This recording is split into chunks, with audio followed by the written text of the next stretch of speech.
All right, the NOAA, that's the National Oceanographic and I think Atmospheric Administration, is that what it is?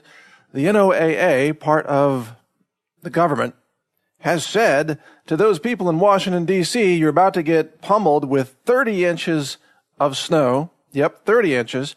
And in the radio weather announcement, they've stated, quote, they tried to translate this for the dumbasses living in Washington, D.C. who don't know anything about preparedness. So they have a section now called precautionary/preparedness actions.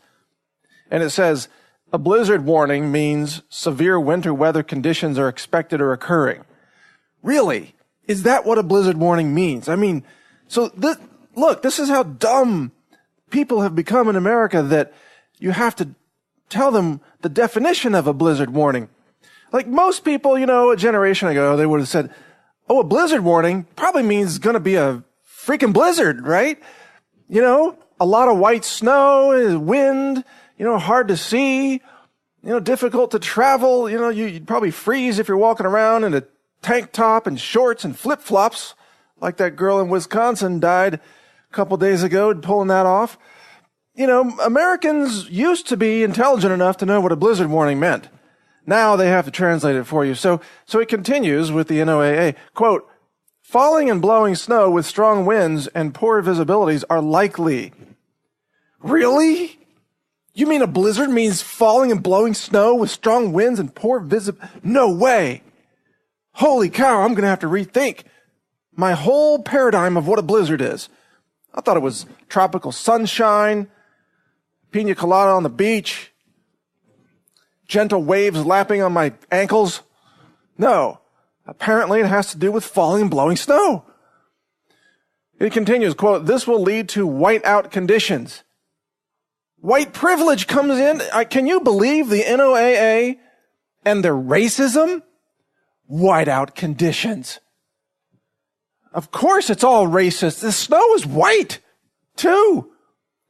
And you notice how the white snow blankets everything like it's controlling it? It's the white man blizzard. Whiteout conditions. I knew the NOAA was racist. We got to get some social justice warriors over there shoveling snow to get rid of that. That's the thing. Find some social justice warriors in the D.C. area, hand them a shovel and say, we're going to get rid of the white. Here, clear my driveway. See what happens. See if they go for it. All right, it continues. Making travel extremely dangerous. Do not travel. That's a whole sentence from the NOAA. Do not travel. Okay. As if there are probably people out there who realize, yeah, there's 30 inches of snow coming in a blizzard condition. Hey, let's take a trip to the park. No, let's drive around town and go get some barbecue. So the NOAA has to tell people, do not travel. Really, they should put in parentheses, in case you're a complete idiot. Nevertheless, it continues, if you must travel, ... Right? If you must travel, and here's the real gem of this, have a winter survival kit with you. Whoa! Wait a minute.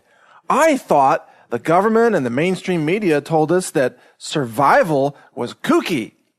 If you're a survivalist, you're some kind of redneck, gun-toting, Bible-thumping, squirrel-eating southerner. Oh, if you're into survival, there's something wrong with you. You're some kind of a kooky conspiracy theorist. How dare you want to be engaged in survival? But now the government says, have a winter survival kit with you. Notice they didn't say have a winter survival kit back at your house while you're stuck in your car with no survival kit. So now they're actually saying you should have a survival kit. Well, this is a big change.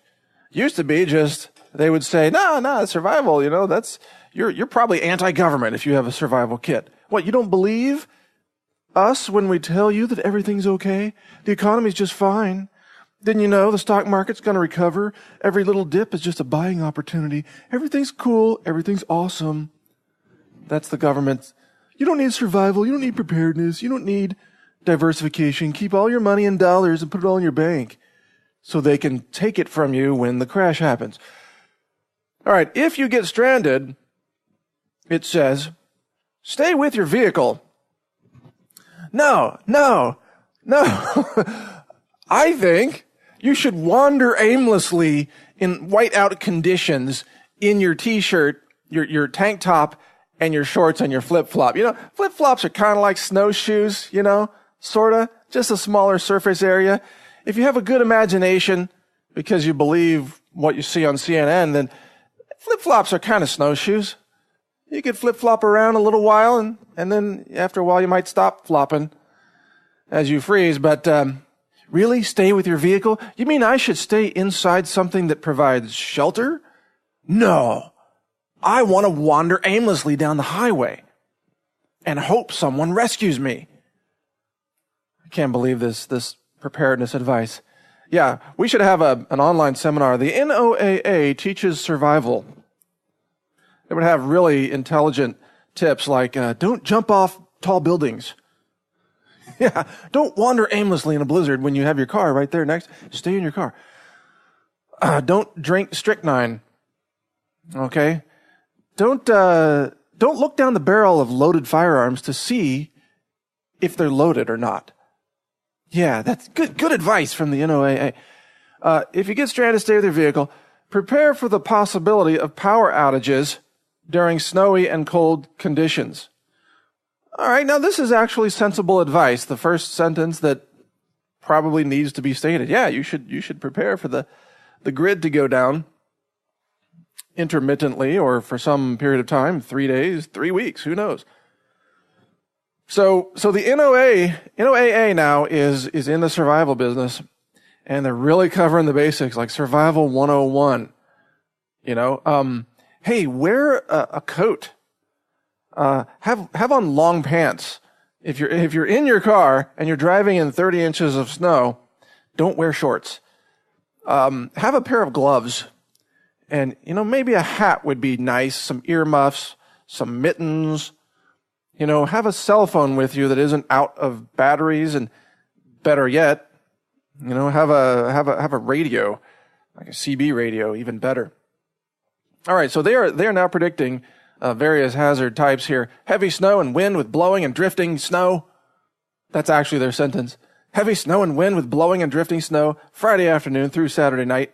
Sleet may mix with the snow Friday night into Saturday morning before changing back to all snow.